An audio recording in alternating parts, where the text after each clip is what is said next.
Welcome to No Life Til Lager, a show about life-affirming lager beer, the brewers who make it, and we that drink it. This is a conversation between two people over one pint. My name is Adam Zuniga. I'm a failed master Cicerone. I'm part of the creative team behind the 6 Most Metal Breweries and Beer Like in Das Movie. My guest today is Eric Larkin, co-founder, all brewer at Cohesion Brewing in Denver, Colorado. #foam is beautiful. Cheers and welcome, Eric. Hey, thanks for having me, Adam. I'm excited to be here. Oh, thank you. Another first for No Life Til Lager. We've never met before. I've never had your beer before. It's all the more enticing because I know I'm going to have to travel to Denver to get it because you're draft only. And even though I don't know you, I do know your city. A lot of love for Denver. I've traveled there back and forth across the country many times and made the trek for GABF many times. So thank you for joining me in the here and now. I want to talk about the brewery. I want to talk about Denver, Colorado. But first and foremost, I want to talk about you, Eric. Tell us your story. Tell us about life before beer, some of the other jobs you've had, and ultimately what led you to this moment, to turning this passion into a profession at Cohesion. Yeah, well, pretty much most of what I've done professionally is make beer, so it goes back quite a ways. But yeah, I I've been all over in the U.S. I grew up in Texas, and then I went to college in Vermont, and this was 2006 to 2010. So kind of right as craft beer was blowing up, and or in Vermont it had already blown up. It was kind of a really nice time to be around craft beer in Vermont. I mean, things were exciting. You know, some of the best breweries that people know across the country and across the world were opening and doing their thing. So once my friends and I turned 21, we were uh, going to every craft brewery we could, buying lots of craft beer. We had the Vermont Beer Passport. They had a little booklet. You could go to all the breweries, and if you did, you got a T-shirt and a mug or whatever. So we also failed at that, but we did try them. We were going to Brewers Fest, and we were definitely into craft beer right out of college. Our house in senior year, most people would stock their fridges and whatever townhouses with some of the macro produced stuff, and we were buying like Long Trail IPA and Otter Creek and stuff like that. So we were into Nice. craft beer kind of from the beginning. And then after college, I had a biology degree from this small liberal arts school, St. Michael's College. So I had a background in science. I had an understanding of biology, but didn't really know what I wanted to do with it. So I actually started working on some small scale organic farms in Vermont. So got into agriculture and kind of learning how to grow stuff and what it takes to actually make food, and was interested in law school, took the LSATs and then sat in on some law classes and decided that wasn't really for me. Um, I had been homebrewing somewhere around that time. I started homebrewing after college, and, had a lot of the typical homebrewing fun stories,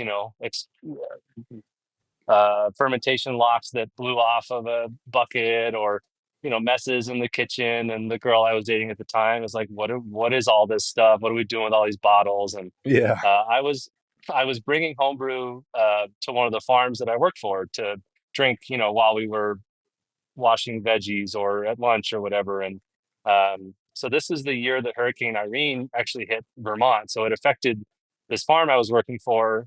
They were on the floodplain, which is great farming land because it brings a lot of good nutrients every time it floods. But the flood hit in about May, and there was about 6 feet of water on their land until early June, late May. And so they couldn't plant anything.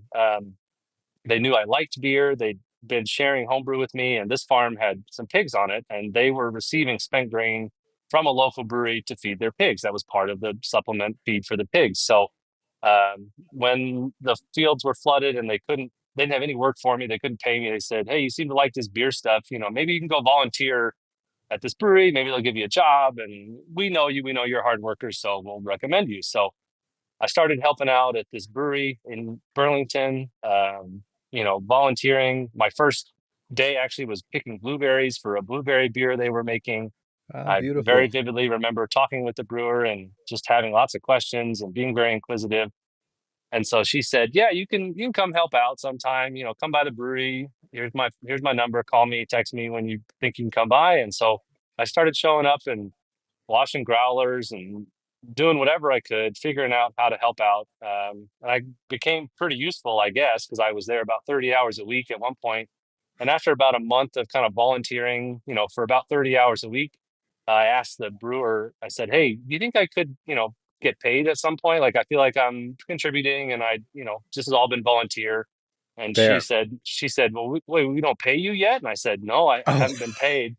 And she said, "Yeah, you're helpful. We should pay you." So that was my first job in beer. The kind of old story of volunteering until you can get a job. yeah. What And so I brewery was start. this? So it was Zero Gravity, but Zero Gravity has now moved out of the pizza place. So it's now called the Brewery at American Flatbread. They haven't come up with a better name yet. They'll also be at this Log Jammin' Festival that I know we're going to talk about at some Yes, point. sir. But so it was Destiny Saxon was the brewer there, and Paul Saylor was the brewmaster. He's still the brewmaster for Zero Gravity, but the breweries are kind of independent at this point. So the hub is just served by the brewery that's in the basement there.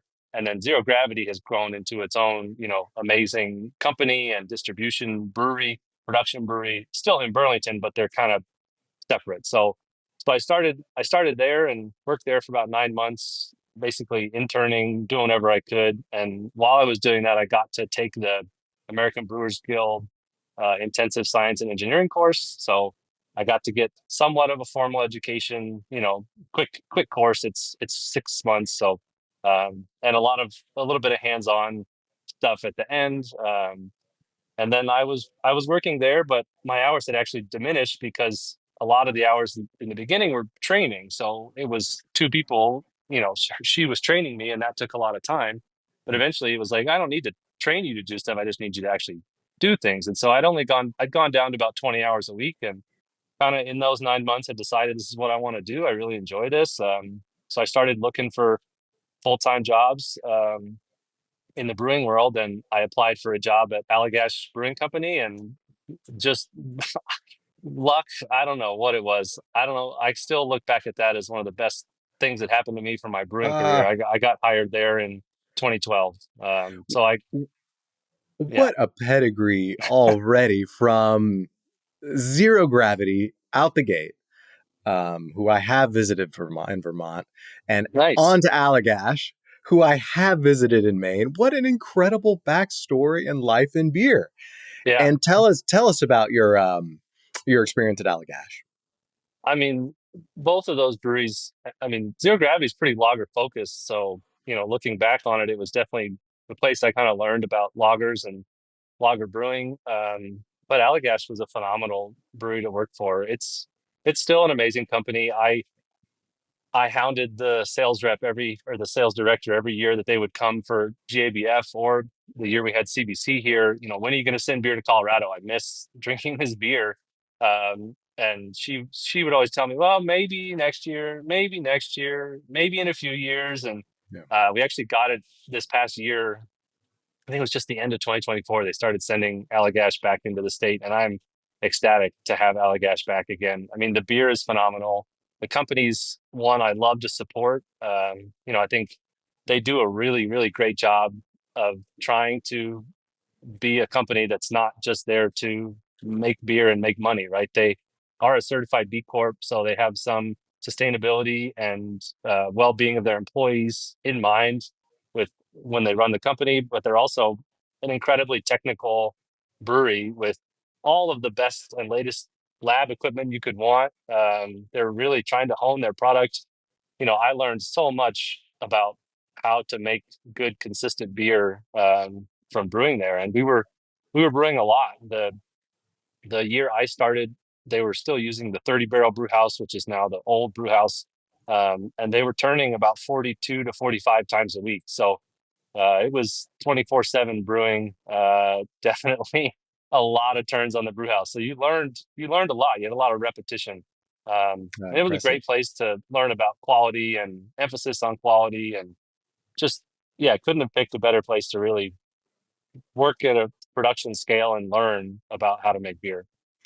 You know what's interesting is both these breweries, Zero Gravity and Allagash, not necessarily known for being lager breweries, but now I think both of them produce lager Yep. regularly, if not Yep. year round. So, sign of the times. I'll say again, what a pedigree, and we have a few things in common. Growing up in Texas, Yeah. where are you from originally? I grew up North Dallas, so Richardson was the town I grew up in, and probably won't be living back in Texas. I still have family there, but it's too hot for me now. Vermont spoiled me on. I'm a baby about the heat now, so Uh, Well, likewise, I'm from Dallas originally. I left Texas an angry teenager, but every time I go back and as I get more deeply immersed in beer culture, I realize somehow that I couldn't be from anywhere else. And it's amazing how the beer scene has grown there as well. yeah, You're right. yeah, It is definitely lager weather. And moving on to college, I also had the liberal arts experience. And while everyone was stocking their fridge with PBR to make a statement, I was definitely drinking Widmer Hefeweizen, among other beers at the time. So, yeah, I think we were nice, similar students in that respect. And then I had a lot of formative years in the Northeast working in beer professionally, as did nice, you. yeah, So, speaking to your time in Vermont, speaking to your time in Maine, and now since you also mentioned it, I'm going to bring up real quick log jamming because the beer in my hand is their Hallertau Pilsner. And can yeah, you tell me about the beer in your hand? yeah. So I have our Cohesion 10 degree. So this is certainly one of the most ubiquitous styles in the Czech Republic. It's about 3.7% ABV, thaws all the way through on this one, about 20 to 25 IBUs. Meant to be kind of the Czech people I know, they call 12 degree, which is more like a Pilsner style, the weekend beer, and 10 degree is the weekday beer because, if you're going to have a couple, you want to drink something a little lighter, a little lower in ABV during the week. So you're able to actually, get to work the next day, I guess. Yeah. But yeah, this is my go-to beer that we make here. So it's my favorite, and um, definitely just an easy drinker. Now that we know our brewer a bit better, and everyone likes to know who's getting them a little bit tipsy. We're talking about lager, so it's only a little bit tipsy. Everyone likes to know their brewer. Let's talk about your brewery. Tell us how you gradually made the move from Portland, Maine to Denver, Colorado, and tell us the story of Cohesion. Yeah, so I met my now wife in Portland, actually at Navari Res, which is one of my favorite beer bars in the country. So it was a just met at a bar kind of story. And we were dating when she got relocated for work. She didn't really have a choice. She got forced relocated to Arkansas. Hmm. And I kind of said, I'm not moving to Arkansas. But I was working at Allagash for about 3 years then. It's such a great company that I think I had three different direct bosses while I was there, and I think all three of them are still working there. And so it was a place that was kind of hard to find advancement in some ways, which is the sign of a good company in some ways. But I wanted to spend more time brewing. I wanted a little bit more brewing responsibility, and they had a lot of really great people there who are still there. So it was harder to come by. And so I was kind of ready to take a next step and take a little more responsibility and focus on brewing, a little more deeply.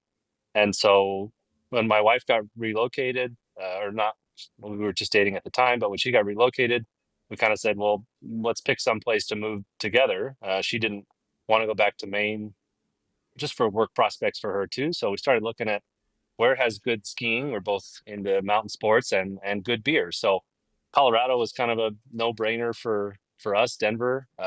So I started applying for jobs out in Denver, and I got a production manager job at a brewery called Odd 13 Brewing. So they were a younger brewery. They hadn't been open very long, maybe a couple years, and they were looking to add a production space in. So I had, as someone who had worked in production for 3 years now, I kind of basically was hired to set up a production facility, which was a lot of fun and a lot of learning as well. So I installed a 30 barrel brew house and a couple larger fermenters. What is kind of interesting about that is that we were, right when I got there, they had started making hazy IPAs, and we're one of the first breweries in Colorado to do so. Oh, And when they made hazy IPAs, they took off. They were incredibly popular, very, very thought after, and we were certainly in the hype train of hazy IPA for the first, 6 to 9 months that I was there. So we were growing really rapidly and set off all kinds of opinions and got people fired up. There were some local brewers who were not very happy that to have this new product entering the market that was, you know, obviously taking away sales from them because they didn't want to make that style of beer for whatever their reasons were, and we were doing it and selling quite a bit of it. So it definitely took a little bit of a left turn from what I'd been doing previously, but it was a lot of, again, learning and a lot of experience. I got to go through an expansion, so we got to do another round of construction, and that was definitely a piece of the pie because without that experience, sort of building a brewery, I would have never felt confident enough to open Cohesion. So, I see. uh, moving into like 2018, I was definitely looking for new opportunities. I was really enjoying working with the people I was working with at Odd 13, but kind of wanted something different.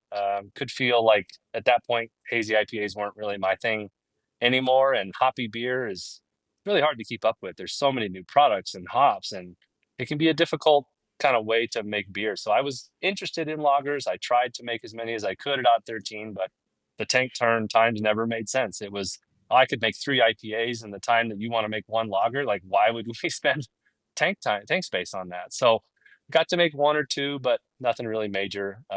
So my wife and I got married in 2018, and we started our honeymoon in Prague. So Oh, at this point, congratulations. yeah. So at this point, I'd been brewing, professionally for about 7 or 8 years, and I knew, some pretty good beer from my time at Allagash and Zero Gravity, and then getting a lot of responsibility at Odd 13. So I tried quite a bit of beer and was liking lagers, trying to drink lagers that my friends were making, stuff like that. We got to Prague. We tried, Pilsner Urquell was the first thing we tried, and I can still remember the first time I tasted it, this thing in my brain nagging at me like, this beer is incredibly different than anything that I've had labeled as Czech lager in the US. Like, it tastes Yeah. different, it looks different, the mouthfeel is different, carbonation is different. Like, this is weird. Like, we're not making anything like this anywhere in the US that I've tried. This is just not what people kind of think this style is like. So obviously drank a bunch more beer. We spent about 3 days in Prague on our honeymoon, and we moved on to other places. But I got home, and that thought was still nagging at me about why we don't have this type of beer available. Really, why I haven't tasted anything like that. What's the reasoning behind that? Stuff like that. So I started. I went down a rabbit hole, and over the winter, basically just researching and thinking and like, what do I think is really making this different? And then in 2019, went to the Craft Brewers Conference that was here in Denver. Had a lot of really great conversations, as you do at conferences, networking, and felt kind of confident that I would be able to sort of do my own thing and strike out on my own and kind of start my own brewery. And realizing that there wasn't anyone in the country who was exclusively focused on Czech lager. Like, Yeah. again, we didn't have this available. And in Denver, a city that's known for its great beer, we have so many great breweries that are focused on specific things. I was at the conference for 3 days and had a lot of great conversations. Typically, when my wife or I do conferences, we don't really talk to each other very much because you're so busy from 8 a.m. till 8 p.m., whether it's, dinners with clients for her or, drinking with friends for me. So I hadn't talked to her in a few days, and I called her and I said, "Hey, we're going to open a brewery. It's going to be a Czech lager brewery." And she was kind of taken aback, like, "Wait, what?" I Uh, love so it. so I went home and talked her through it, and she's like, "Yeah, let's write a business plan and see where this goes." So we wrote the business plan, got some investors, had a good enough idea, I think, and we opened in August of 21. So it took about 2.5 years from the day I called her and said, "Hey, I think we're going to do this," or "I'm going to do this with your support," to now or to opening. So, and then we've been open for about three, will be 4 years this August, so about 3.5 now, and it's been going really well. I mean, it's I've definitely found a love for the beers and the beer culture and the place. And again, I think it's been received very well by people in the industry. You know, lagers are gaining popularity across the board, I think, but they've been popular within industry. You know, people who work in beer, work at beer bars, work for distributors for a long time, and anyone who shows up with, a passion for it and a drive to make it as good as they can, I think they've been met with a lot of respect and admiration from the other brewers, and other people in the industry, and we're no different. We get a ton of recommendations from other people in the industry in Denver. It's been awesome. So well said, my friend, and so very exciting. I'm glad to know that Cohesion, it's a family affair. It's a husband and wife duo. Yeah. And, 2.5 years to open, that's significant for anyone's life. But when you take two people into consideration, even more impressive. That you were founded in 2021. Hmm. I'm not going to say the pandemic was quite over, maybe still ongoing. Those weren't quite post pandemic times, but Hmm. that you opened then, you're on the verge of 4 years anniversary, very happy anniversary. And in that time, have basically landed on every single possible list of who is who brewing beer in Denver, in Colorado, and where to stop and who to visit is really speaks volumes. And yes, Denver was a beer pilgrimage for me year over year. It's funny that you mentioned Oddball 13, kind of introducing hazies to the market there. I think one of the last years I did GABF, there was just this ongoing drama and debate about hazy needs to be its own category. New England needs to be its own category. Hmm. Lo and behold, now it is, and it quickly superseded kind of traditional West Coast or the IPA category. And now, I think there's much more talk and debate around lager in Colorado beer culture and at GABF than ever before. And breweries like Cohesion, breweries like Bierstadt are driving that. So it's great to get to know For that your sure. story, and I think it parallel to mine in many respects. So if we weren't friends before, we definitely are now. I also traveled to Germany when I was in college and kind of had my beer epiphany, knowing that I'd never quite experienced anything like it in the States. I had a weekend in Prague, very gothic setting, and Hmm. it felt a little more just foreign in the sense that people weren't as quick to speak English with me, and I had to make more of an effort. So I don't think I was so immediately immersed in the beer What year was there. it? That would have been what, like 20, somewhere in between 2010, 20, yeah, give or take. No, just Yeah. before. Yeah. Yeah. Maybe that's changed. It Um, it it has, yeah. I mean, even in the last 7 years that I've been traveling there, it's changed a lot. But yeah, yeah. I understand the sentiment that you're getting at, and definitely got that much more on my first visit than I do now. But And because you mentioned Pilsner or Kel, mhm, is the beer that we get here from them, the beer that they export in bottles and cans on draft, is mhm, it the same? Is it a similar yeah, experience as to what you had in the Czech Republic in Czechia? yeah.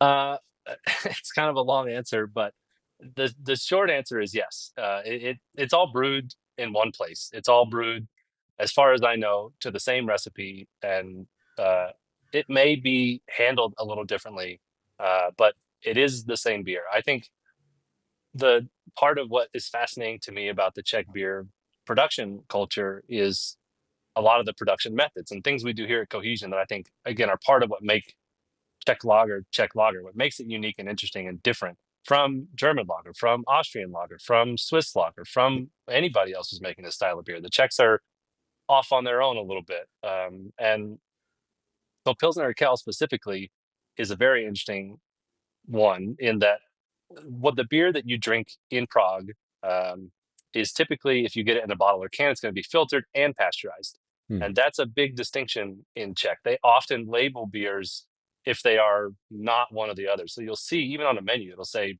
Pilsner Urquell unfiltered or Pilsner Urquell unpasteurized, right? They they talk about that. It's important enough that it makes a menu. So Yeah. there are bars that you can drink it there where it's unpasteurized and it's delivered from the brewery cold into a tank, which they have a similar system at Sacred Profane now, which is in Biddeford, Maine.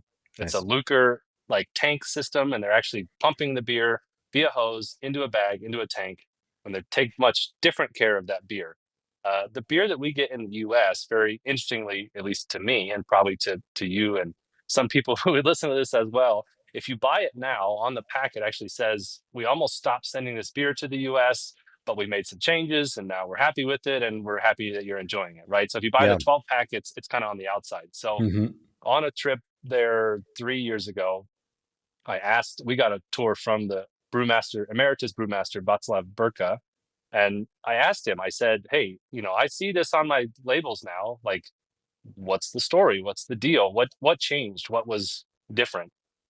And basically, it's cold chain shipping.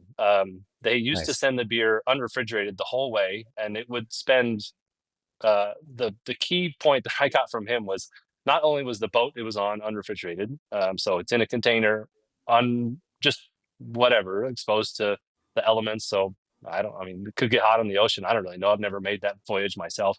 Not yet. But then it would sit in a warehouse in Mexico for about a week that was not only uncooled, it was on air conditioned. So it could reach, about 120 Fahrenheit in this warehouse in Mexico for about a week before it made it to U.S. distribution partners. So it was really the treatment of the beer that was pretty rough. I mean, any beer, I don't care if it's lager, I don't care if it's IPA, you spend that much time at that warm of a temperature, your beer is going to change. Absolutely. And the beer again that we're getting here is unfiltered and unpasteurized, or sorry, filtered and pasteurized. Yeah. Whereas what I drank the first time I had it was an unpasteurized version of the beer. Hmm. And I also think that pasteurization changes the beer dramatically. Filtration changes the beer dramatically, sometimes Good. for the better. Sometimes you need that to be able to get it across the world, right? But if you can drink it without those impacts, it makes a big difference. And it's here at Cohesion, we don't really call it out because nobody here cares about that stuff, but it's all unfiltered and pasteurized for that reason, because Hmm. those are the beers that I like best in the Czech Republic. So what we get here, I think, yes, it's pretty similar to some of the packaged product that you might drink in Prague. Like if you bought a can at the Pochravini, which is like the little convenience store, it might taste pretty similar to what you get here. But when you have it on draft at places that are really taking care of it, I think what we get here is sort of a shell of what it is over there. You can get, okay, I pick up that note. Yeah, that's there. Okay, it's here, but it's just a reduced version of all of it. Yeah. But I think it's gotten better. I don't remember when they made that change. It must have been 21 or 2020. But the stuff we're getting now is definitely better than what I remember getting before they made those changes. But it's a complicated answer because even in Prague, the one of the things I like about drinking Pilsner Urquell in Prague and in Czechia in general is it's kind of like a treasure hunt, because you're finding a bar that, okay, I want to go to the bar that I know pours it well and handled it well and got a fresh tank and has it newly on tap and it's going to be handled well. And it's just such a different type of culture, right? And if you have beer that's old or has been sitting in the tank for 5 or 6 days, it might develop a much stronger taste for or level of diacetyl, right? I mean, Yeah. diacetyl is present in that beer, but it changes as how it's handled, how it's moved around, how it's served. All of that makes a difference. So finding the places that take care of the beer, and the Czechs will tell you the same thing. The tapster, the place that you drink it, is just as important as the beer itself. And they often, which I think is different than here in the U.S., they will blame the publican, right? They'll blame the bar if the beer isn't good. They don't blame Ah, the brewer. And I think here in the U.S., sometimes people drink beer, and if it's bad, they say, "Oh, well, the brewer messed up," and it's like, well, maybe. I mean, you but you maybe don't not. know, but You're it's a right. That's very different approach there. Yeah, maybe similar to kind of English and UK pub culture in that respect, Hmm. as opposed to America. Yeah. It's important that you mentioned diacetyl here because what might normally be considered an off flavor, a butterscotch flavor in beer, to me, Pilsner Urquell is one of the only beers where I've actually understood how a low but perceptible level of it adds a pleasing quality to the Hmm. flavor profile Yeah. and Yeah. really completes and rounds out that beer. But it's equally important that you mention cold chain distribution, because in a beer where diacetyl is present, which only kind of speeds up if heated, if it's sitting Hmm. in Mexico in a warehouse at 120 degrees for a week, that flavor might become overpowering as opposed to the subtle balance it lends to Pilsner Urquell as I know it. Yeah. How refreshing and how much fun to hear you talk about Pilsner Urquell as a treasure hunt. A treasure hunt to get it as fresh as possible here in the States, a treasure hunt to get it as fresh as possible and as the brewery intended in the Czech Republic. Cold chain distribution, just I think that's what's made Russian River so famous and associated with quality here in California. Since you Hmm. mentioned Vermont, I live in Sausalito. I can walk a couple blocks and get Focal Banger and Heady Topper now if I Yep. want it. If Yep. I want Yeah. that hazy IPA moment, just because they safeguard their distribution practices so tightly. So what I used to have to drive to Vermont to get and to hunt for, it was a treasure hunt at that time in that moment. Yeah. Yep. The same applies to Pilsner Urquell, to lager beer. I'm glad we get what you would say is a close cousin here in the States, even if it's not entirely the same at the source. Yeah.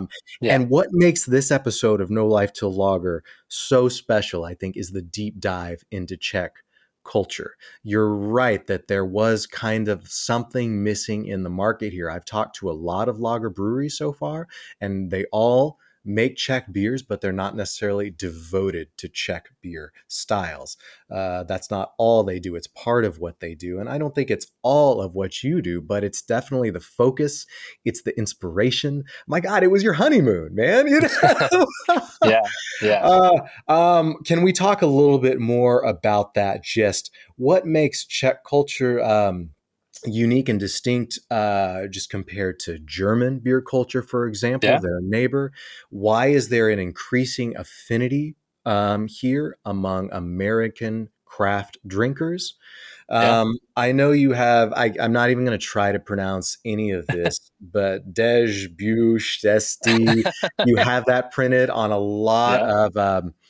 of tin tackers and merch Yeah. around your brewery. It means God give us luck. I Hmm. think beer was probably one of the first mysteries and the first miracles that led humans to interpret it as religion, because they didn't know the yeast in the air. So the only explanation can be God.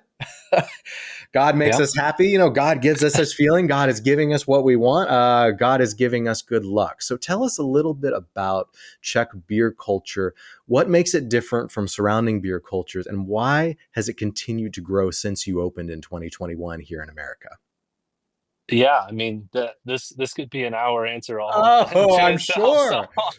I'll try and keep it as concise as I can. But you definitely touched on a lot of things there that are really, really passions of mine and interests of mine, obviously in opening this brewery. So uh, I think it's interesting to talk about the phrase that you mentioned. So debuštěstí is the Czech pronunciation. I did butcher it. My Thank you.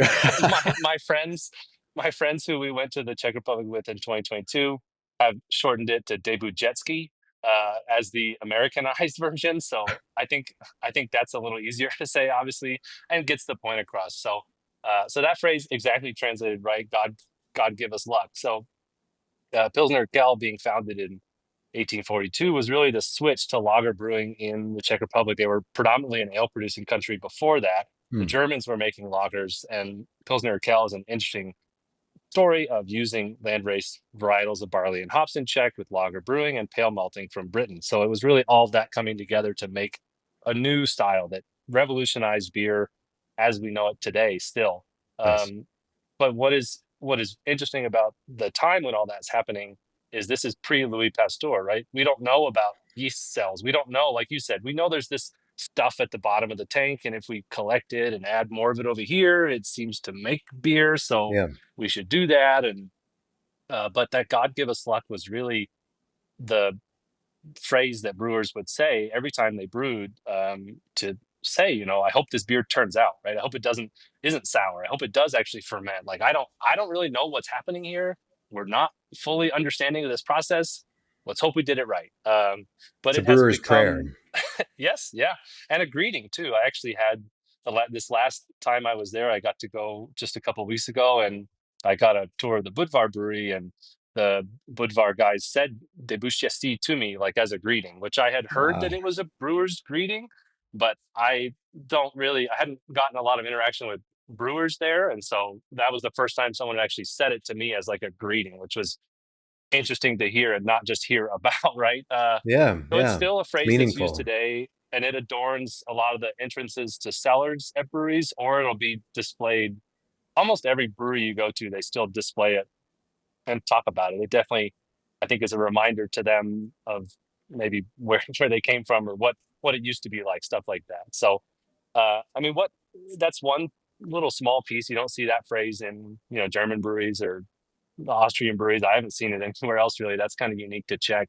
I think the Czech people and their cultural pride is really unique. I think that it's a country. I learned a lot this last trip. I led a trip with a friend this last time around, and he's like a World War II history guy, and history guy in general. So I've been very curious about the 20th century in the Czech Republic, as it was a particularly interesting century for them, with Nazi occupation as well as communist occupation or communist Mm, rule in the country. And it's fascinating to me to see how this, from the perspective of beer, how this culture persisted through this very tumultuous 20th century for a pretty small country, and not one that we think of. I think as Americans, when we think of Europe, it's not the first country we think of. It's not England, it's not France, it's not Germany, it's not Spain, right? It's mm. down the list, I think, of ones that people connect with beer. But the sense of pride that they have about their beer and about their beer culture is part of what really struck me. An interesting story I like to tell. We've had a lot of Czech people come in to the brewery, or people with Czech heritage, or people with Czech grandparents or Czech parents, or whatever. Lots of connections to that culture. And the I think the people that come in who are excited and say, this beer makes me feel like I'm home, or this place makes me feel like I'm home, is the best that we can do, right? That's our goal. That's our endpoint that makes us feel Nice. really proud about what we're doing. But we've had the opposite side as well. We've had Czech people who have come in here and said, "Oh, your beer is terrible," and I appreciate those comments, because they're proud enough of their particular view of what Czech beer is to say that to me. Like, they're not scared to tell me, "Hey, I don't think you did this like my town's brewery in rural Czech that makes it this way." And it is part of what I love about the Czech beer culture for pale lager, is that it's so diverse. There's such a wide range. And I do think that's different. Germany has ranges, of course, don't get me wrong. There's northern German pills and southern German pills, and there's some difference between them. But I think the scope of what you get when you talk about even just pale lager, the Světlý Ležák, the Dvanáctka, which is a 12 degree, the Pilsner Urquell style in Czech Republic, you get such a wide range of what that beer can be, how sweet it can be, how hoppy it can be, how bitter it can be.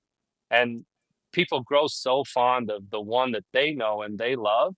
And it was often a town brewery, or a municipal brewery, or a local brewery that was all they drank, and that's what they think beer is, right? It's like your older uncle or your grandparent or your dad or someone who all they drink is Miller Lite, right? That's it. And nothing else is beer, right? Yeah. Okay, you gave me this IPA. No, it's not Miller Lite. You gave me this lager. Not Miller Lite. Coors Banquet, not going to have it, right? It's that same kind of mentality that in the craft world, we get people who are very excited to try so many different styles. And I love that. And I'm still that way too. Obviously, I lean a little more lager focused now, but I think that it's interesting to see the passion come through, and the amount of pride that they have about their beer culture in everyday life. I mean, another small anecdote to it. So the Czech people drink a lot of beer. They drink the most beer per capita in the world, and it's not close, right? They're drinking about 150 liters per person per year. The next closest country is somewhere in the low hundreds, like 110, 105. The US is back in like 6 to 10, depending on who you talk to, at Mm. about 95 liters per person per year. So we're about two-thirds of what the Czechs drink per capita, right? So small Impressive. country, but they drink a lot of beer. Um, when they and the pub is their third space, right? The hospoda, which is Czech for pub, or the restaurant, they go there often. They go there with friends. They go there to see the same people, to have discussions, to meet, people. They're constantly have beer as a part of their social life. And so much so that I heard this story in Jatets, which is the hop growing region, Saz in German, and we know it in English. Um, as Saz, the town is Jatets in Czech. And I talked with someone there, and he said, "Yeah, we have this is a pretty rural area. We have some more blue collar workers here. And recently there's two pubs that are across the street from each other. They both serve Pilsner Urquell, but this pub raised their prices 1 or 2 crowns per beer, which is like 10 cents in US. And basically overnight, this bar lost 30%, 40% of its customers to this bar. And I said, that's Oh, crazy. Like it's 10 cents. Like what don't they like the people there, the food there, the ambiance? And he said, well, think about it. These are people that are drinking roughly 10 beers a day and they're not making a lot of money, right? The median income in Czech is something like 35,000 US. And that's obviously there's people lower than that. And the beer costs, 60 or 50 crowns, 40 crowns. So when you increase it 2 or 3 crowns and you have 10 a day over a month, like that becomes a big part of their income. So they shift, right? They move. And instead of not drinking beer, drinking less beer or whatever, they're like, no, we're just gonna go, we're shifting places. And it's such a consistent part of what they do and where they go that it drives decisions and it drives, daily routines. So it's a really, really fascinating, beer culture in a lot of ways, but I think the how much it is a part of their life and how passionate they are about it um, is really part of what I love to share with Cohesion is telling people like, hey, these people really care about their beer. And like, we're not, before we opened, I didn't think that there was really a lot of people talking about it or using the language or using the styles as they're called in Czech, things like that. So it's yeah. been really fun to kind of see that grow in the last couple of years and share it with people here and wherever we send beer or can pour beer.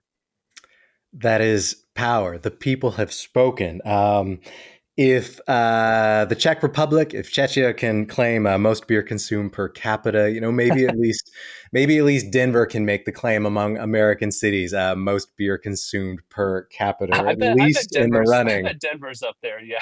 Yeah, and the moral of the story is do not raise our price. Do not raise your prices 10% even, or we will go next door. Here's to beer being a local affair, a regional affair, a family affair.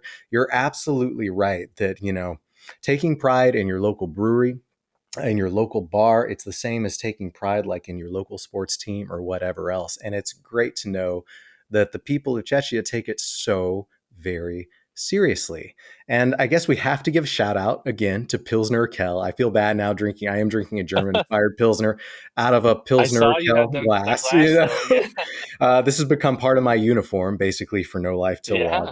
Lager. So shout out to Pilsner Urquell. Since 1842, I want to say it was Joseph Groll or something Exactly. along those lines, Yeah. right? Yeah. That Yeah. created the original Pilsner that now is a very different and maybe challenging idea of Pilsner for American drinkers when they get it, because it's not nearly as kind of pale and dry and crisp and clean in that way that is typically maybe Mhm. more associated with Germany next door. Yep. Yep. But And I will. and another interesting anecdote to that. So in Czech Republic, Pilsner Urquell is the only beer called Pilsner, right? And you Ah, can actually order it in Czech by the town name. So Damsi is I'll have or I'll take at a pub or a restaurant or whatever. And Pilsen is the town name. And you can order the beer as Damsi Pilsenia. So it would be like saying, someone you're at a bar, what do you want? I'll have a Denver, right? And they don't use the word Pilsner for any other beer in that country. So it's Pilsner Urquell is the only Pilsner to the Czechs. And even when other breweries make that style of beer, they call it Pilsner style. They don't say we made a Pilsner. They say we made a Pilsner style beer. It's ah, almost like champagne in France, but without the global protection that champagne has really put on their product. So yeah. it's a super. I think a lot of people miss that because they just order Pilsner beer and don't really think about it. But when you're there and enough, you start to pick up that that's a very protected name in that country, and they're very specific about Pilsner. I cannot tell you how many brewers I've met that have taken a trip similar to yours and have been so inspired by Czech beer culture that all they want to do is brew one or two Czech style influence inspired beers for the rest of their lives and the rest of their careers and call it good. And that you are living that dream at Cohesion. You've made it, my friend. You've done it. We're You've made it. Um, very, very fortunate for sure. you've taken us through your story. You've taken us to the Czech Republic in your recent adventures there as well. Can you take this all full circle now back to Denver?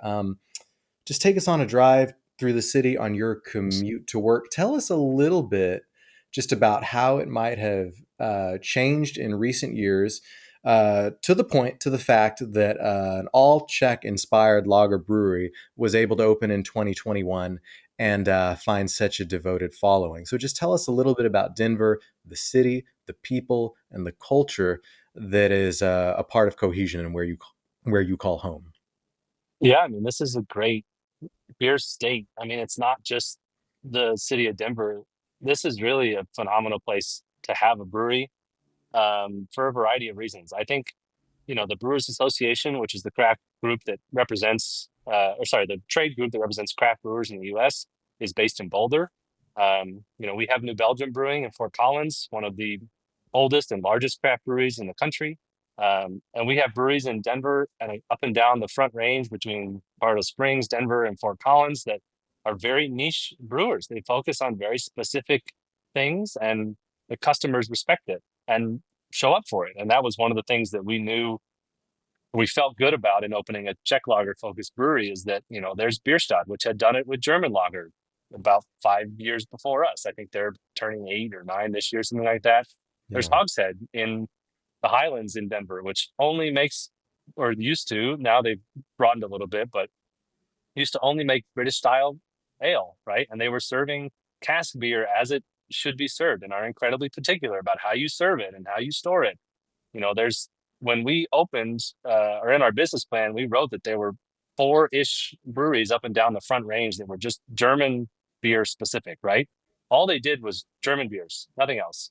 And so you could see that this was a place, and we have phenomenal West Coast IPA producers that are known for that as well. Like, this was a place that beer was definitely, I think, ahead of the curve in some ways. I think the beer here, the quality has improved in the 10 years that I've been living here, but that's true across the US. I think beer has gotten better across the US, but we have such a large brewing industry here, and not just people who work in beer, but people who like beer. And as I mentioned, I don't think that we would have gotten to where we are today without the support of people who are already living here that love craft beer and will support it.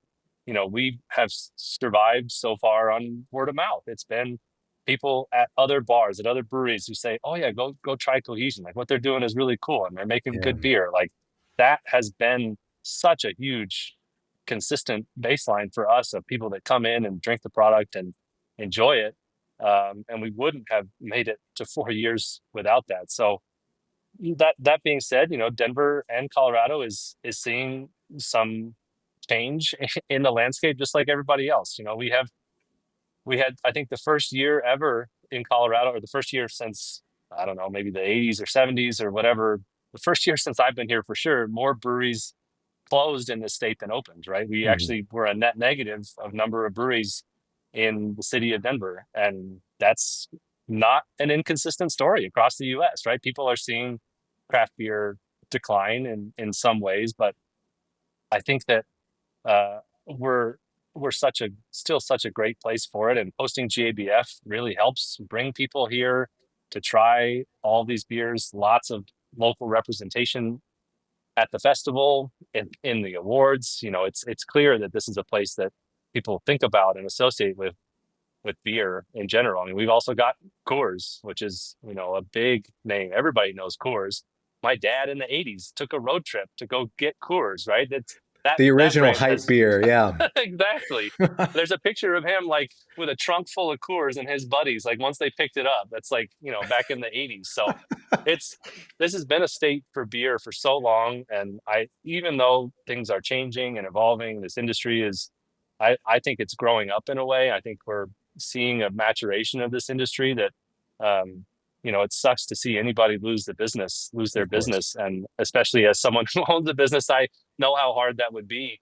But I think this industry is growing up a little bit, and we're realizing that, the good days we had in 2012 to 2015, or that wasn't ever going to last forever. And I think we're seeing an embrace of a lot of good and positive trends in terms of really emphasizing quality, emphasizing what do your customers want, like thinking about that and building something that people want to drink, right? Rather than making a brewery and kind of sitting back. And uh, not that anybody that I know of has really tried to do that, but there was definitely a lot of breweries that opened with dollar signs, on just in their eyes from Yeah. the 2012 to 2015, bust or boom of this industry. So it's been really fun to watch, I think, how this industry has grown and matured, and how people think about beer and how they approach it. And we're, like you mentioned at the beginning, we're very unique in that we're draft only. We don't package our beer into cans at all. And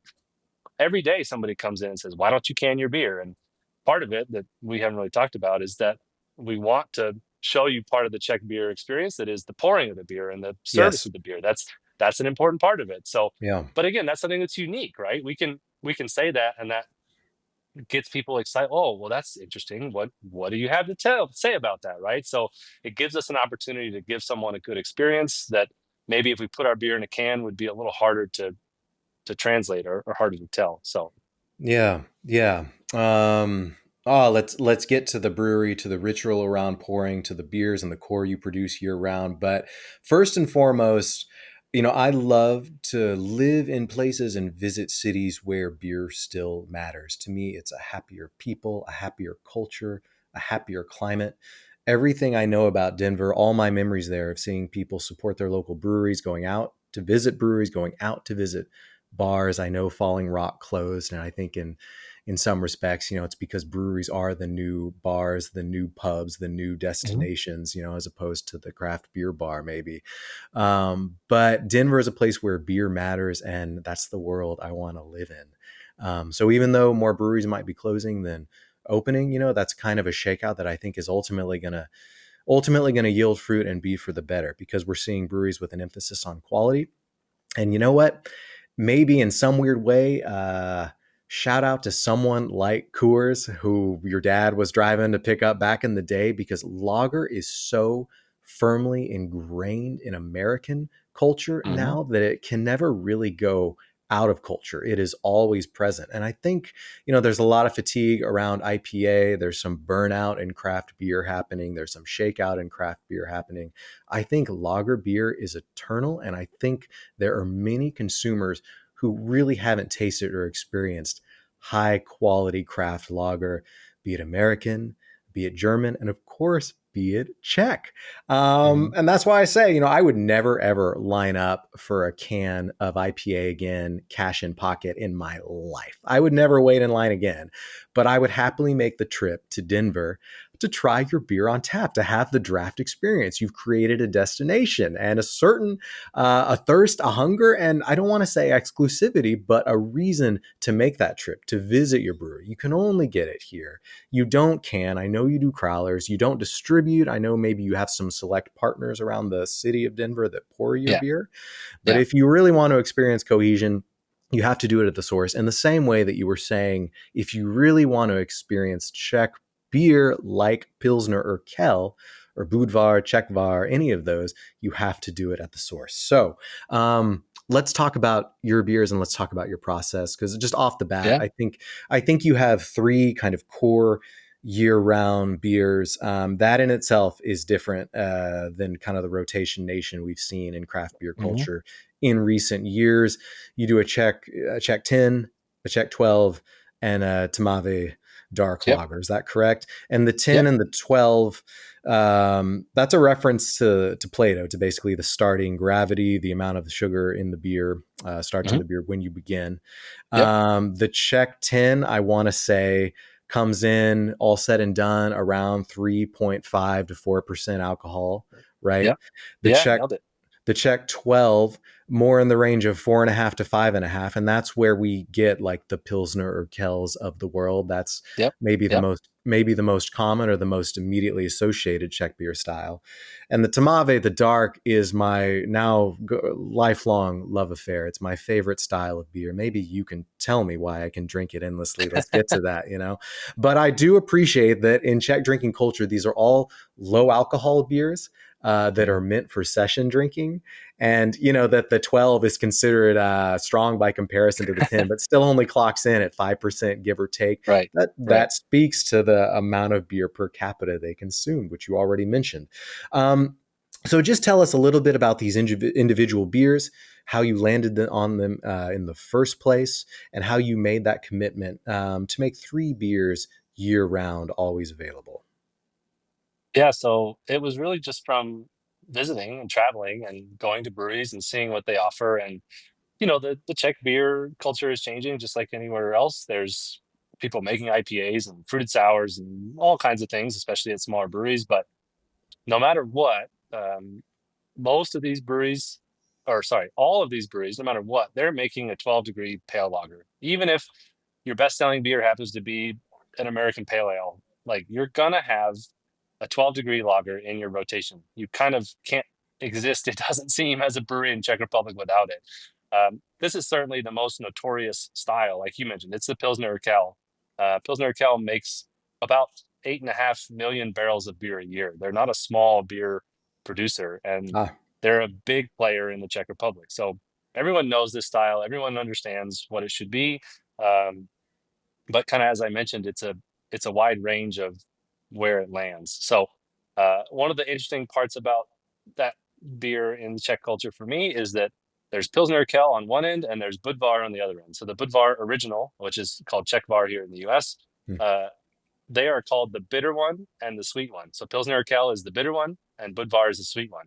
And ah, the fact that within the same beer style, you have one that's bitter and one that's sweet is quite interesting. Normally, there are beer styles that get cleaved in half just because of their bitterness levels, right? You would say, oh, if it's more bitter, then it's this style. If it's more sweet, then it's this style. But in Czech, no, they can both exist. This style, again, the 12 degree is made almost everywhere, and everyone has a little different approach to it. How bitter should we make it? How hoppy should we make it? Things like that. Typically, bitterness is a defining characteristic of this style. So for us, we kind of melded together a few of our favorites that we've had: Pilsner Urquell, Budvar, a few other smaller breweries that I definitely enjoyed. And we wanted to make something that had hop presence and had a touch of bitterness, but wasn't too over the top on the bitterness side.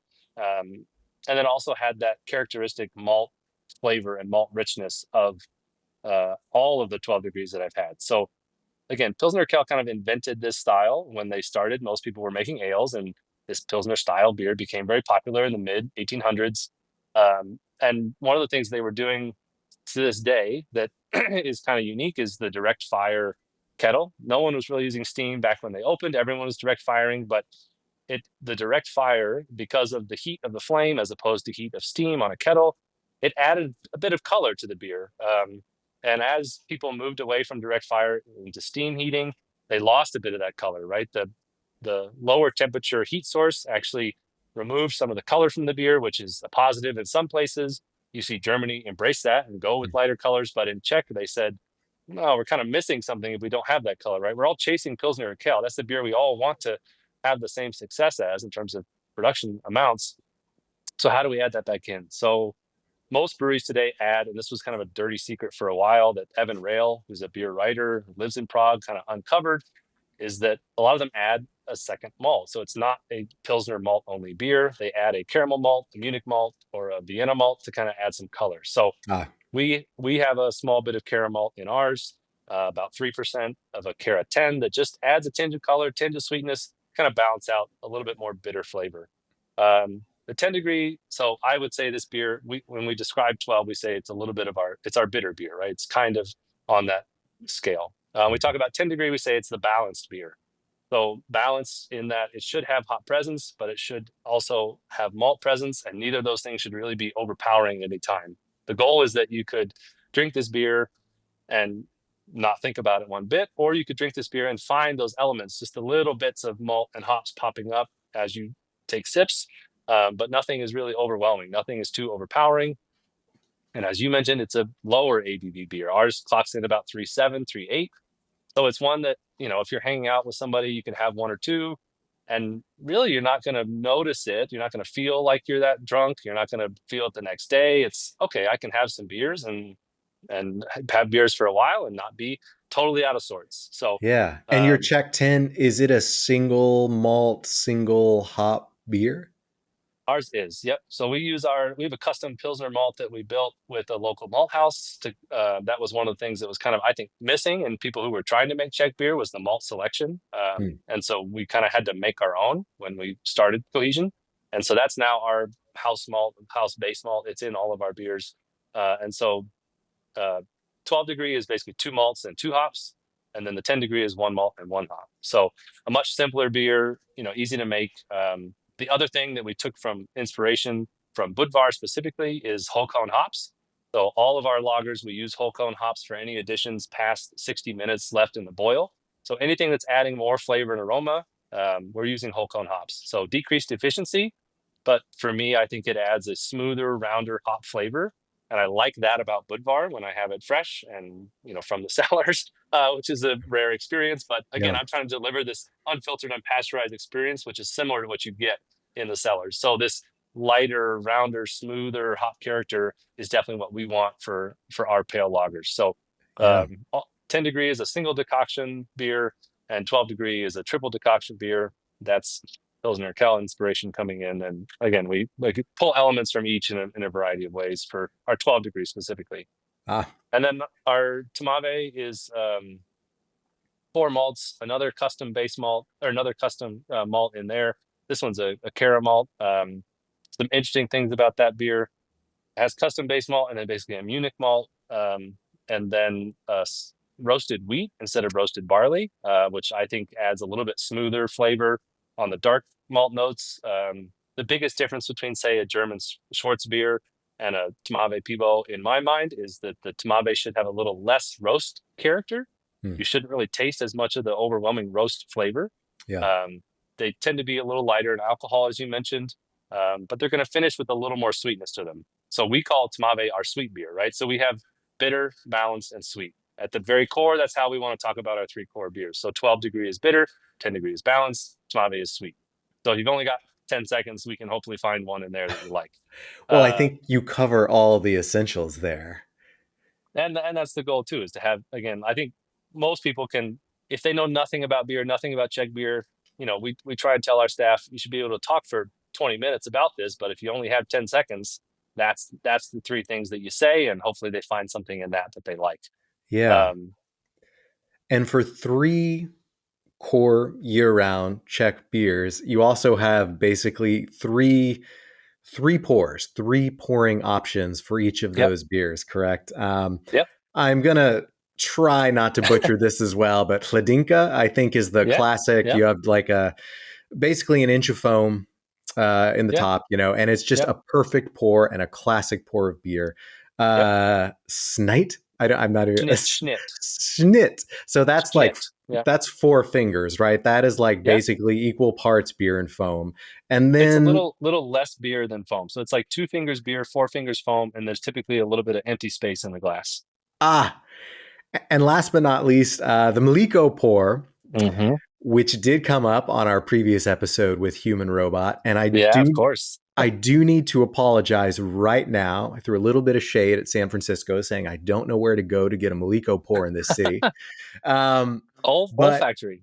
that's it. Olfactory. I did some research. Shout out to Olfactory. If you're Yeah, listening, come on to No Life Till Lager, and I'm going to come visit you very soon for my yeah. first milk Go pour. see Phil. Phil's a great guy. And I stand corrected that Moonlight, for example, they have lucre faucets that I knew, but Okay, they do have milk pours available nice. on their tap list, on their menu now as well. So what I saw is kind of it's a historical, I mean, it's based and rooted in history, but it's kind of a new, I don't know if I want to call it a trend, but just a new experience, a new expression, a new way of drinking beer in the Yeah. US in recent years that I saw starting more kind of in the Northeast and Hmm. marching westward. And I'm glad to see Yeah. you have continued that tradition. Oh Um, yeah. tell us just a little bit more about each of these pours and specifically just the milk pour for anyone like me that still hasn't experienced it, Yeah. what is it? Why drink it? Yeah, so we approach the pour styles as like a specialty coffee shop would. So you have it's all the same product, right? There's beer and foam, or there's coffee and milk. So when you have more coffee, less milk, that's a certain type of experience. When you have a little bit of coffee and a lot of milk, say in a latte, that's a different type of experience. So with the beer pours, it's the same thing. You could have a Pladinka, which is as you mentioned, the regular pour, perfect pour, it's been called. And that's the standard pour, mostly beer, a little bit of foam. Schnitt, more beer or less beer, more foam, right? If you like the experience of the foam, that gives you that. And then the Maliko, which is the specialty pour, definitely been taking off in the last 20, 25 years in Czech as well. It does go back quite a ways, but Pilsner Urquell has embraced it pretty hard with Ah, their marketing, and that has been part of the drive and popularity for it there. So all of our pours come with some foam on them, maybe more than people might expect. And that is in keeping with the Czech tradition. The Czechs love their foam. They will not accept a beer without a certain amount of foam. It is an integral part of drinking beer. No matter where you have it in Czech, it's going to come with some foam, and likely more than you're used to. I've been served, mugs, half-liter mugs with half of it is full of foam, and there's no, they're not questioning it at all. It's that's it. We did it right. Don't worry. So it's definitely no an doubt. important part of the culture. The Luker faucets, which is what we use, is certainly a very common tap in the Czech Republic. And these taps are a little bit different in construction. They're a true ball valve as opposed to the plunger style that most US taps have. And this true ball valve allows for a higher pressure to come through the pouring, because you can open it such a little bit compared to regular taps where the minimum opening size is just a little bit larger. So Hmm. it's just like putting your thumb on a hose as a kid. If you covered 99% of it, that pressure is so much stronger than if you cover half of it, right? And I it almost see. feels like you can't keep your thumb on there. So same thing is happening with the Luker, and that's really what creates that different consistency of foam. So we're getting a wet, drinkable foam out of this as opposed to that dry, airy, bitter foam that most people really don't like, and came from a party pump tap at a keg party in college, right? That's a very Yeah. different type of pouring mechanism, pouring That's the experience, right? immediate association. Yeah. Right. Yeah. So the wet foam, so you get it on every pour style that we offer. And the Pladinka, you're going to get maybe 1, 2 sips of it. The Schnitt, maybe you get 3, 4 sips of it. And then Mliko, that's all it is, right? So meant to be drunk all at once, before the foam settles to beer. So we offer foam shots, which is kind of our version of the milk tubes. And we have a 4 or 5 ounce taster glass that we offer Lico pour up, so people can experience the foam without having to commit to a full mug.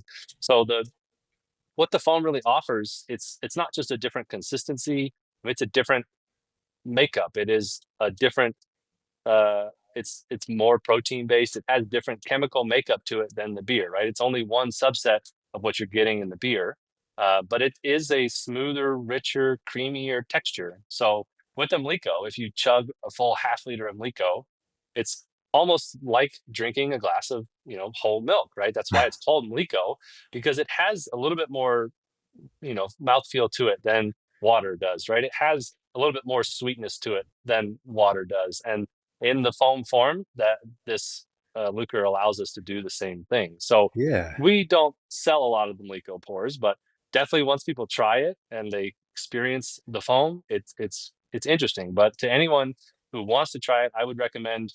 I know that you want to take a picture of it. I know that the phone eats first for a lot of people, but drinking it as quickly as possible is really, that experience is changing rapidly as you let it sit there.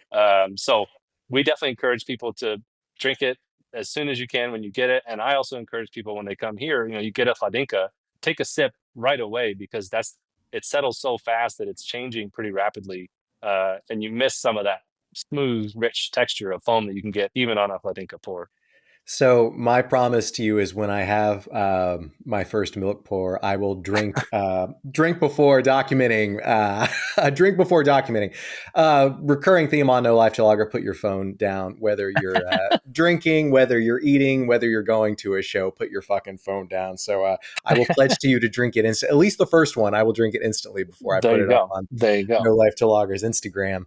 And you know what? I can't believe this hasn't come up yet, and I'm sure it's another thing you could dive deep into and talk endlessly about. But just in the most basic sense, for anyone listening who doesn't know, what is beer foam? Are we seeing CO2 and gas breaking out of solution from the beer?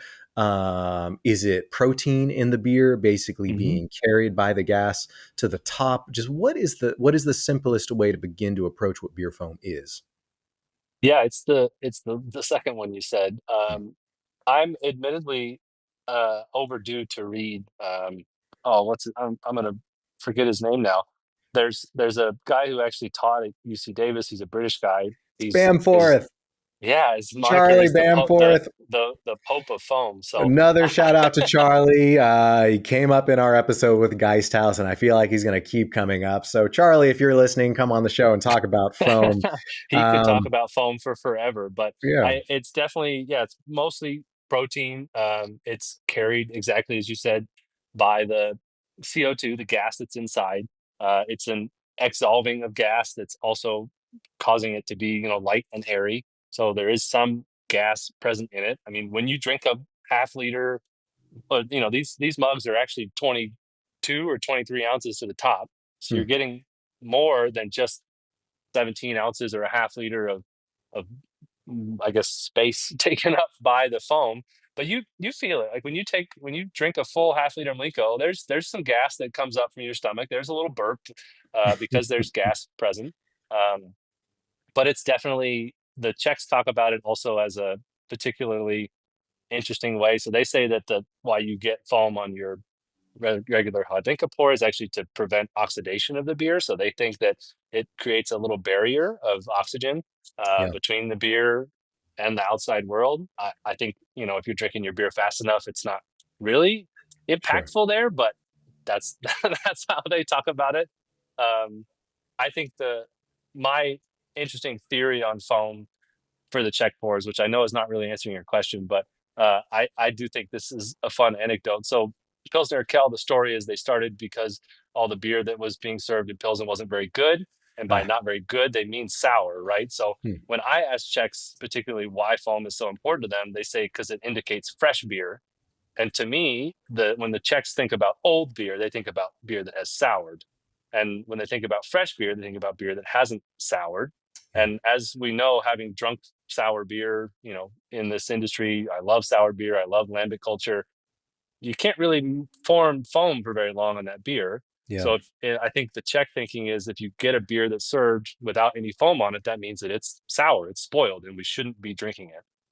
And I think that that's part of what is held true to today on why they want a beer that is served with so much foam. But that's just my own theory. I need to spend some time corroborating that with some more Czech people. Ah, But that's my thought about why it's so makes important to sense. them. Yeah, Yeah, no, makes sense to me. Um, I've got to say, like, now that we know you better, now that we know your brewery better, and I'm going to say it again, talking about foam, hashtag foam is beautiful. that's right. Can you just speak a little bit as well to your taproom experience? I mean, looking at your taproom, looking at your website, looking at your social media, someone is clearly thinking about how cohesion presents itself to the world. So just tell us a little bit about your style, your brand, what you want people to experience visiting Cohesion. I know you work with different food trucks. I know you have this Mhm. tremendous ritual around pouring beers. And just tell us a little bit about kind of the final form, the shape it all takes when people visit the brewery, when they see you online. What else is giving Cohesion this personality and this presence? Yeah. So I mean, for the branding and the like marketing materials, I guess, anything in that realm, we take a lot of inspiration from maybe I would say like mid 80s to early 2000s tech Yeah. Burania. I never know how to Yeah. say that word. So on our trips, we try to collect coasters or tin tackers, or I've been in antique bookstores and found old books, and those things are definitely inspiration for how we came up with our logo and some of our designs.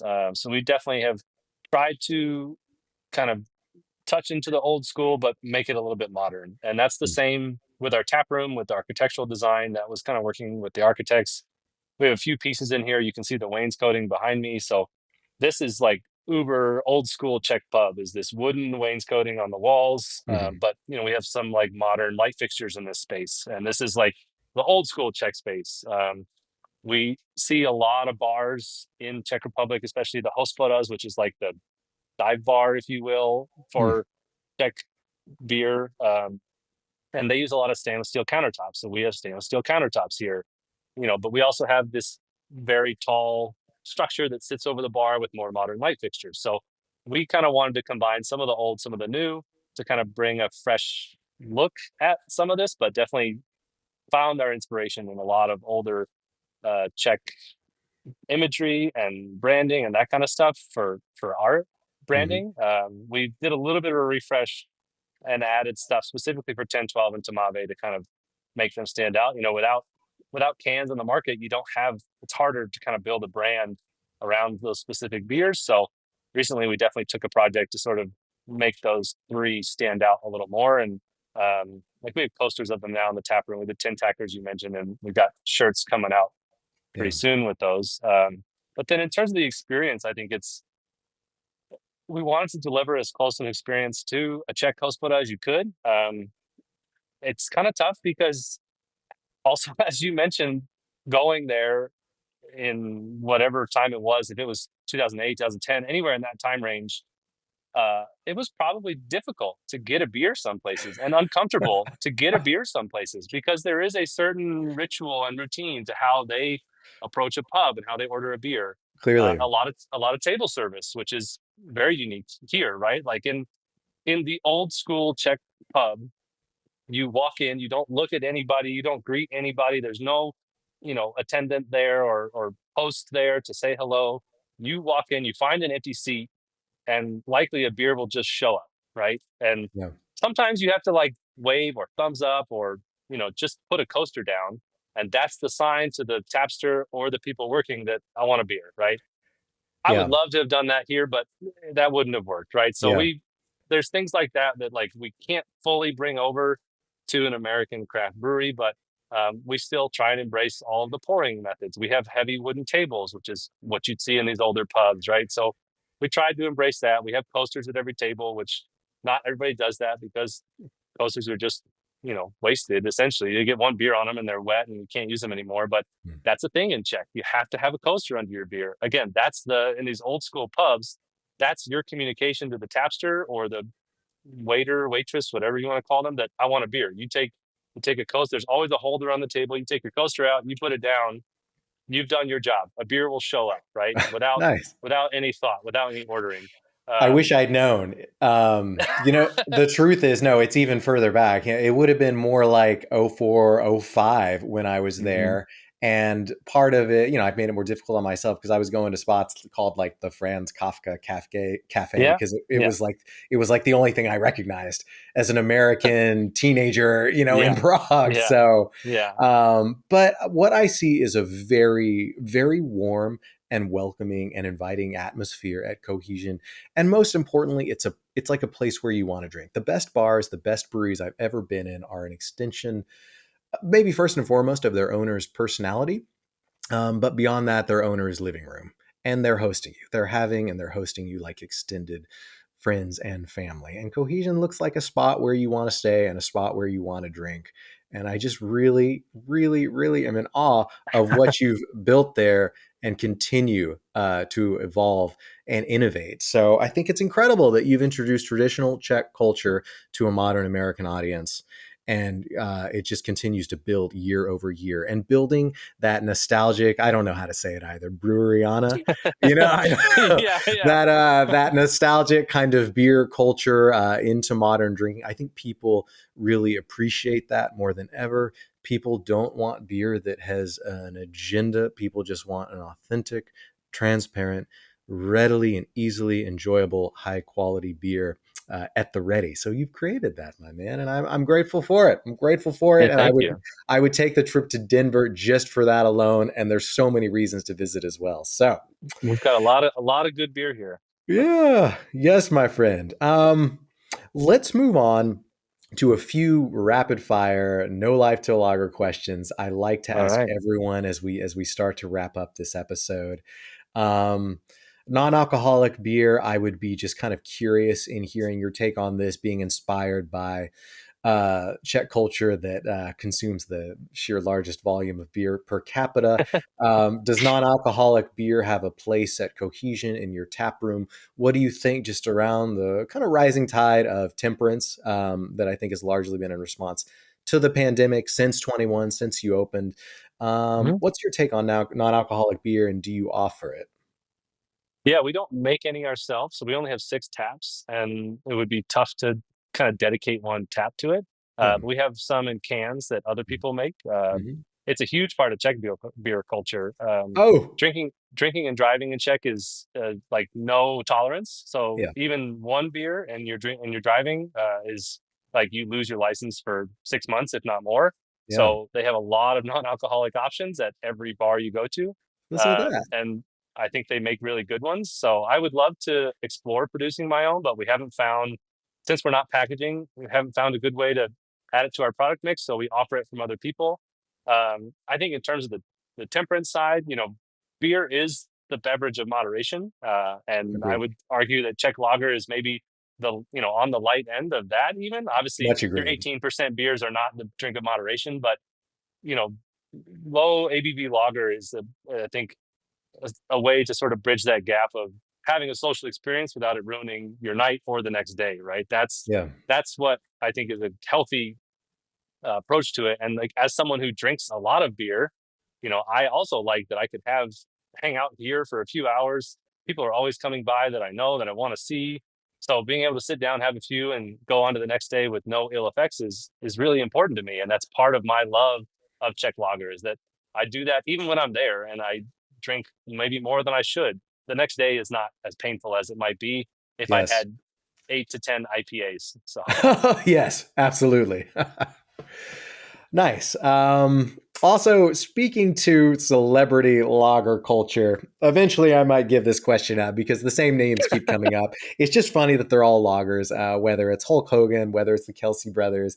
Someone brought up that Tom Holland has a non alcoholic Kingston he Pills on the does. market. Yeah, Who else? Ryan Reynolds, Rob McElhenney. They're associated with Wrexham Lager now, based in the UK, but I think theirs is being brewed in the States.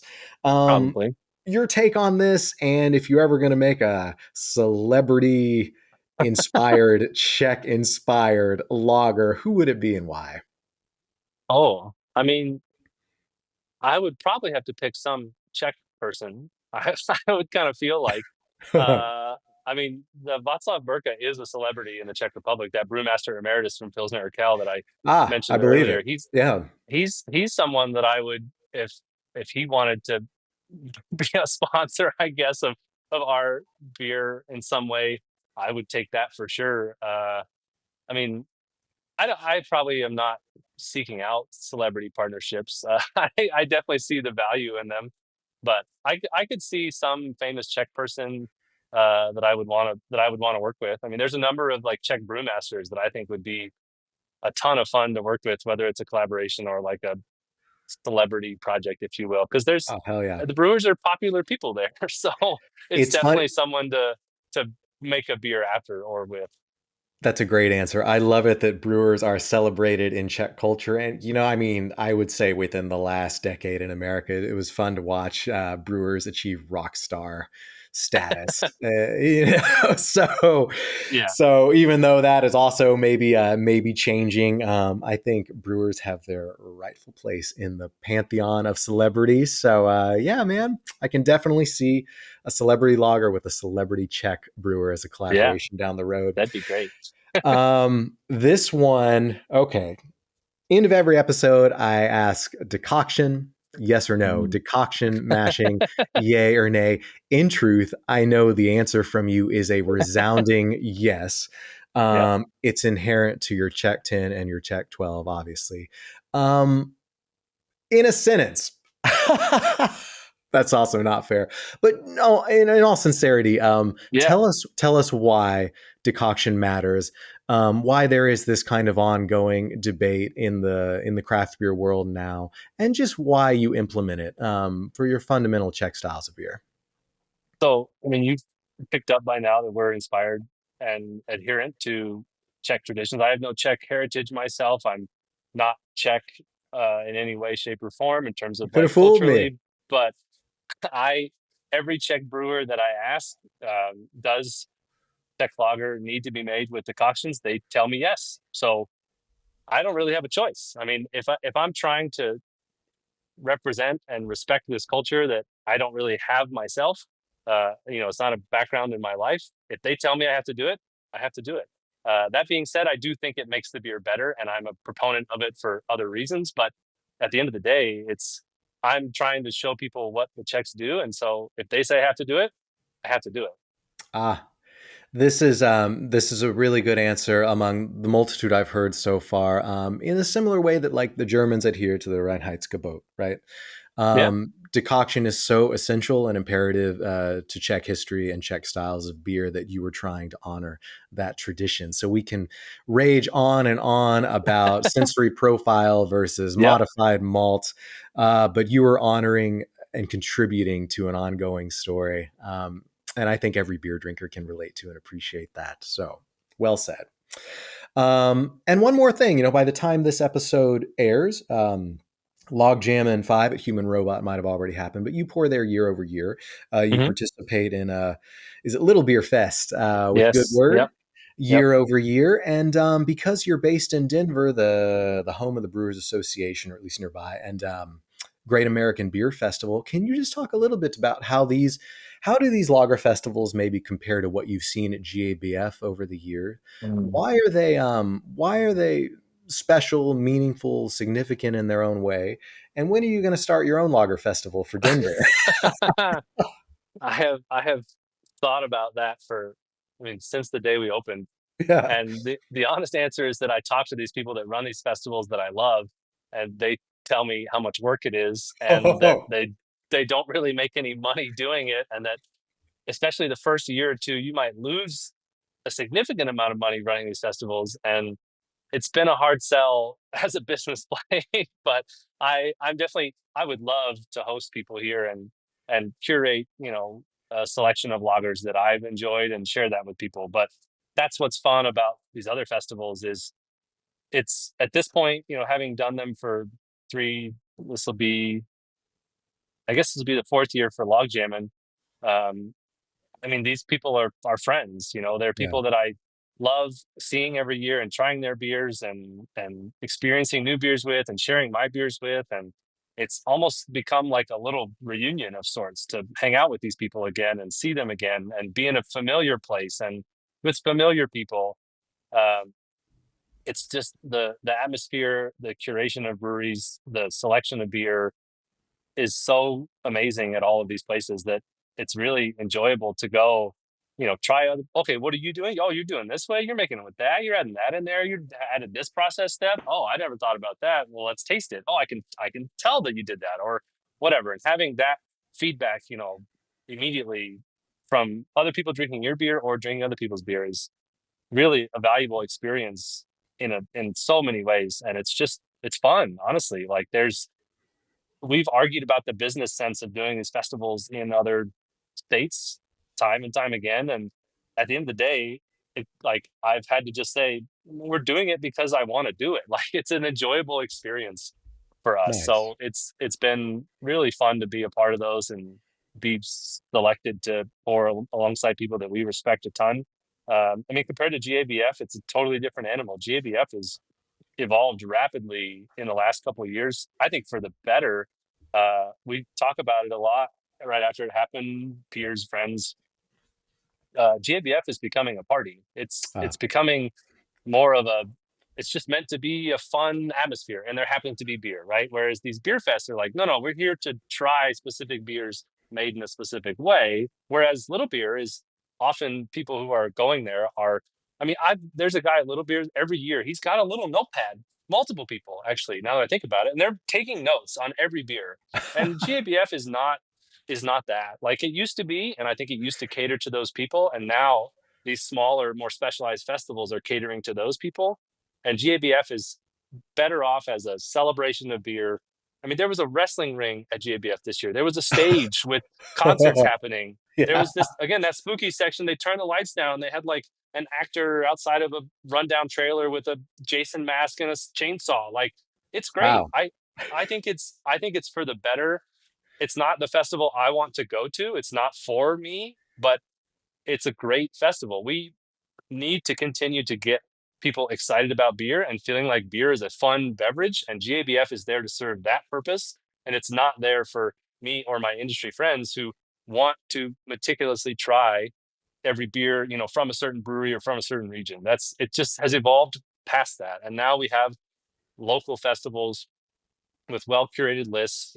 Green Bench in Florida throws some great ones. The Firestone Walker Invitational, amazing festival, very well Yes. curated, right? Yes. There's some in Chicago. There's Todd at Goodword is doing these very curated festivals. I think you can find that experience somewhere else, and I think it needs to be a little smaller. We're not going to sell 10,000 tickets to Little Beers in Duluth, Georgia. As much as Todd may or may not want to, it's not going to happen. Yeah. Yeah. Well, here's to festivals run by brewers for brewers. And I think ultimately Mm-hmm. we as drinkers benefit from that. They all have a time and a place, a moment. I'm glad GABF 100%. continues to grow into a spectacle. But I equally look forward to your inaugural Cohesion Czech Lager Fest in Denver. And I will be there, my friend.